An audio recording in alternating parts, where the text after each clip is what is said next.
quick overview of the strategies and tactics we're going to cover, and you can use this as a reminder later on in the course because we go into all these things in much more detail. Avoid bidding early on auctions. Unless you are not around at the time the auction ends, you want to avoid bidding early because we want to snipe, which means bidding at the last minute. We want to make an offer or we want to buy it now. We're going to learn how to do that. Always know how much it actually costs off of eBay. What is the cheapest retail price? What does it cost on the bargain sites?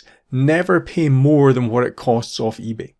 And always know how much it's worth to you. That's the most important price. Doesn't matter what everyone else is paying, you set a limit that you want. Unless the item is absolutely unique, be prepared to walk away. Because you're looking for a bargain, you don't want to chase prices, so if it comes up periodically, you wait. That means you have patience. We're going to learn how to use the eBay history to find out how much it goes for and what price we should expect to pay, so we can set our expectations. We are going to have to be prepared to make offers on things, and eBay supports that as functionality to allow you to make a lower bid or a lower offer than the seller is currently expecting.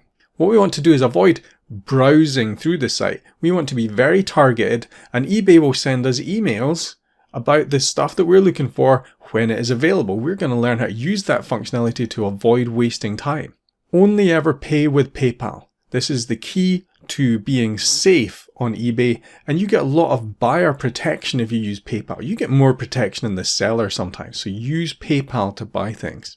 That means we only ever bid if the seller is supporting PayPal, and I think most sellers now do. eBay has improved massively. If you have any problems or if you have any questions in advance, contact the seller, right? Because then you can see whether the seller is responsive and use that relationship to your advantage. Always read the description carefully. That's the text, that's the condition, everything in there. Because otherwise we can sucker ourselves into thinking we're getting a good deal when clearly listed in the description is something that we should put us off. So we have to learn how to read that. We're also going to learn how to buy locally because we can get good bargains if the seller isn't prepared to pay postage and only people can pick it up, because that's a really small subset of people that could buy that item. We're going to learn how to identify things that are local to us. And we're going to look for collections of stuff, bundles of items that the sellers have been too lazy to document properly, because there's a lot of bargains we can get there. So we're going to learn how to spot auctions that will not sell, because then we might be able to make offers on them. But also we're going to look at that will help us understand what will sell, so we don't get caught up in a bidding war at the end for something that's going to be really popular.